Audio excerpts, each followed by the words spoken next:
চমৎকার এই গলার ডিজাইনটা সেলাই করার জন্য পিসি বক্রমে মাপ অনুযায়ী গলাটা কাটিং করে নিতে হবে এবং একটি টুকরা কাপড়ে এই নিয়মে সুন্দর করে গলাটায় বসিয়ে পিসি বক্রমের কাজ ঘেঁষে ঘেঁষে বাড়তি কাপড়টা সমান করে কাটিং করে নিতে হবে। মাঝখান দিয়ে কাপড়টা কেটে দিতে হবে।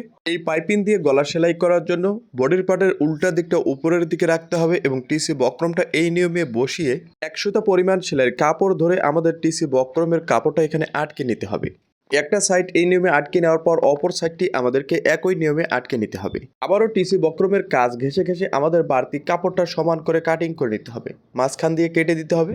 গলার পট্টিটা এই নিয়মে আটকে নেওয়ার পর আমাদের 1.5 ইঞ্চি চওড়া করে ওরপ ভাঁজে একটি পাইপিনের কাপড় কাটিং করে কাপড়টা মাঝখানে ভেঙে নিতে হবে।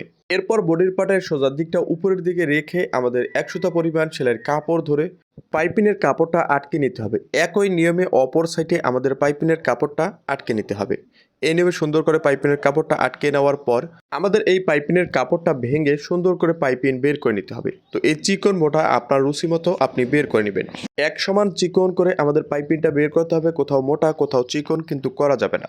তো এই নিয়মের শুরু থেকে শেষ পর্যন্ত পাইপিনটা বের করে নিচের কাঁচা কাপড়টা ভালোভাবে গুজিয়ে দিতে হবে। একই নিয়মে অপর সাইডের পাইপিনটা করে নিতে হবে। এরপর নিচে একটি কাপড় দিয়ে আমাদের গলার পাইপিনটা এই নিয়মে বসিয়ে নিতে হবে। পেজে নতুন হলে পেজটা ফলো করুন। ভিডিওটা ভালো লাগলে শেয়ার করুন। ধন্যবাদ।